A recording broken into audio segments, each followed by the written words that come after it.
سأبحر رغم ذلك نحو أمنيتي، لعل سفينتي لمرادها تصل، لعل الله يرسيها على يبس رحيب إن رأت العين تكتحل.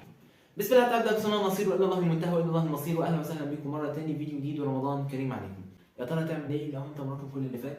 لو أنت ما حلتش أي شيء ولا ذكرت أي شيء بخطة واقعية بدون أي مبالغات وبدون أي حاجات خارقة، وإزاي تقدر أصلا تواكب زميلك اللي بدأوا من أول السنة.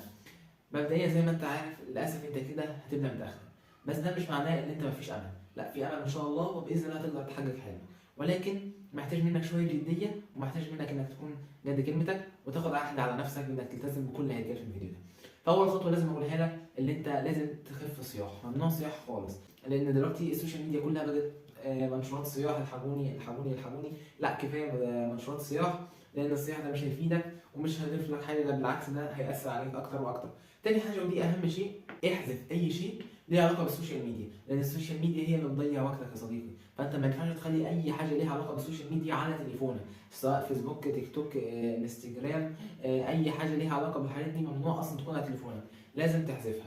ولازم يا ريت يعني تخلي الشيء اللي انت بتذاكر عليه غير التليفون. يعني انت احسن حاجه انك ممكن تكون تذاكر على التابلت المدرسي، هتلاقيه ان هو افضل من انك تذاكر على التليفون. انت معكش غير التليفون خلاص مفيش مشكله تذاكر بيه، ولكن ده في وقت الحصص او وقت امتحانات الاونلاين. لو انت ما عندكش شيء او مش محتاج شيء او مش محتاج التليفون في شيء اونلاين، يا ريت تخلي التليفون بره الاوضه، ممنوع يكون التليفون معاك في الاوضه، لانه لو معاك في الاوضه فصدقني ان هو هيضيع وقتك. ابعده عنك خالص، علشان هو طول ما هو جنبيك طول ما هو بيضيع وقتك وبيخليك تسوف اكتر واكتر. وبعد كده عاوزك تكون عارف ان انت لما تمسك التليفون خلي عندك هدف. يعني انت قبل ما تمسك التليفون وتحطه في ايديك قول انا ماسك التليفون علشان انا هعمل كذا، ودايما يكون كذا ده شيء مهم. يعني مثلا انا همسك التليفون عشان عندي حصه عربي، اول ما هفتح التليفون لازم افضل اكرر انا عندي حصه عربي، فافتح حصه عربي اسمعها، وبعد كده على طول بعد ما اخلصها اروح اقفل التليفون، علشان انا محتاج في اللحظه دي لكل ثانيه. انت في عرض ثانيه يا صديقي، انت مفيش قدامك وقت، وده شيء ما يقلقش لو انت مشيت يعني ما ضيعتش وقتك. طول ما انت هتضيع وقتك طول ما انت هتلاقي الدنيا بايظه معاك خالص. لازم تحرص انك تستغل كل لحظه في حياتك وكل لحظه في الشهور اللي جايه دي علشان تقدر تلم كل المتراكم اللي عليك. وهنا عاوز اقول لك كمان انك لا، ممنوع انك تتشتت وانك تضيع وقتك. طب ده ازاي؟ عن طريق ان انت هتحسب كل شيء في يومك بالساعه، بحيث ان انت ما يبقاش فيه اي وقت ضايع. بس استنى، هو انت لسه ما عملتش لايك وشير وسبسكرايب؟ انزل اعمل لايك وشير وسبسكرايب عشان تدعمنا عشان نكمل في القناه. تعالى نكمل الفيديو. ولكن دلوقتي جه الدور الى خطه الطوارئ. خطه الطوارئ دي بكل بساطه هي اللي هتمشي عليها ان شاء الله في الايام اللي جايه علشان تقدر تلم كل المتراكم اللي عليك مهما كنت مراكم اي كميه. فاول شيء اللي انت هنبدا اليوم بتاعنا من الساعه 4 صباحا، 4 الفجر. دي هتعمل فيها ايه؟ دي المفروض تصحى عشان تتسحر، وبعد كده مثلا من 4 ل 5، ولو في مثلا ورد قرآن وكده، وبعد كده هتصلي الفجر الساعة 5، وبعد كده مفيش مانع على فرض ان انت الصلاة خدت منك نص ساعة هتقرا ورد القرآن بتاعك في نص ساعة تاني، يبقى احنا اليوم بتاعنا هيبدأ من الساعة 6 الصبح. هبدأ أذاكر من الساعة 6 الصبح للساعة 9، وبعد كده هاخد بريك من الساعة 9، مثلا ممكن اخد 10 دقايق او ربع ساعة، وبعد كده من 9 وربع هكمل لغاية مثلا 12 و10 اللي هو أذان الظهر. يبقى انا كده عندي في الصبح 6 ساعات مذاكره صافي. الست ساعات دي المفروض هعمل فيها ايه؟ المفروض الست ساعات دي هذاكر فيها المحتوى الجديد اللي في الفتره دي من الساعه 6 الصبح للساعه 12، وبعد كده هصلي الظهر الساعه 12.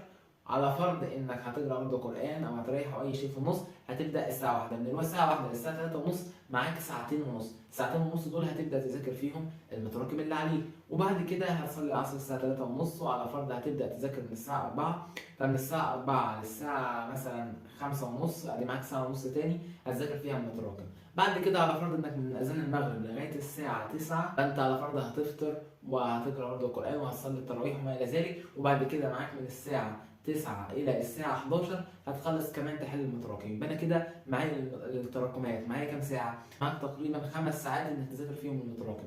طب انت ازاي هتذاكر المتراكم بقى؟ انت المفروض هتاخد كل يوم تقريبا درسين في كل ماده او 3 دروس في كل ماده. هتسالني ازاي اقدر اخلص المحتوى ده كله وهو اصلا زمايلي بداوا فيه من شهر 8؟ بكل بساطه انت في الفتره دي هتركز على الحاجات الاساسيه في كل درس. انت مش مطالب التفاصيل اللي تكون موجوده وسط السطور. انت في الفتره دي انت محتاج بس تكون ظبطت دماغك على المنهج وعلى المحتويات، فانت مش مطالب الا انك تذاكر الحاجات الاساسيه على كل درس. ولما تيجي تحل في الكتاب ما تختارش الاسئله المستويات العليا عشان تحل عليها، وما تختارش الاسئله الصعبه. انت في الفتره دي مش محتاج اكتر من انك تحل اسئله السنوات السابقه في الثانويه العامه، لان هو ده الاساسي اللي انت محتاجه علشان تقدر تلم بيه درجات. وبس. ودايما عاوزك ما تقارنش نفسك باي حد من زمايلك، ما تقولش يا ترى انا لو هبدا دلوقتي هل انا هبقى زي زمايلي اللي بدا من شهر 8.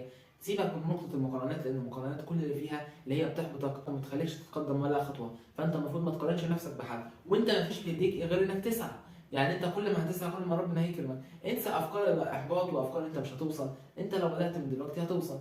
وعاوز اقول لك على شيء تاني، اللي انت ما تخليش عندك وقت فراغ في اليوم. دايما ابدا خطوه بخطوه. مش لازم تخلص المنهج في نهايه شهر رمضان، ولكن الشيء الثابت ان انت ان شاء الله هتكون قادر تواكب الناس في المراجعه النهائيه، وهتبقى قادر تظبط نفسك، وهتبقى فاهم اللي بيتقال.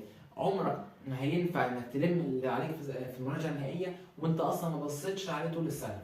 ولازم في الفتره دي هتوازن ما بين المحتوى الجديد والمحتوى القديم، بحيث انك ما تبقاش اهملت ولا الجديد ولا القديم. وخصوصا لازم تكون عارف ان انت في الفتره دي بتبدا تاخد المحتوى اللي بيكون عليه اكبر عدد من الاسئله في الامتحانات، فكده كده انت بتلم بيه درجات، غير انك هتلم المحتوى المتراكم في اوقات الفراغ. يعني انا بقول لك انت معاك 6 ساعات في الصبح و6 ساعات من بعد الظهر مثلا لغايه الساعه 11، وهنفصل منهم مثلا وقت راحه او وقت مثلا ورد قران او وقت صلاه وكده. فانت هيبقى معاك 12 ساعه مذاكره في اليوم. انت اصلا معاك 5 مواد في 5 ايام في الاسبوع، وهيبقى لك يومين اضافيين. اليومين الاضافيين تاني ممكن تذاكر فيهم المتراكم، بس خلي اليومين بقى كلهم للتراكمات. لكن انت ال5 ايام اللي فاتوا كنت هتخلي كل يوم هتذاكر فيه حصه للمحتوى الجديد وهتحل عليها، ولازم ما تهملش الحل لان الحل اهم شيء. ولكن في الفتره دي مفيش مانع انك تحل اسئله السنوات السابقه، ومش لازم تحل اسئله الملخصات الخارجيه لغايه ما توصل للمراجعه النهائيه وبس. ودايما ما تحاولش نفسك واطلع من زون ان انت هتفشل وان انت مش هتوصل. لا، انت باذن الله هتوصل لو عملت اللي عليك وسعيت. ولسه قدامك وقت، انت قدامك 3 اشهر تقدر تعمل فيهم وتغير فيهم حاجات كتيره،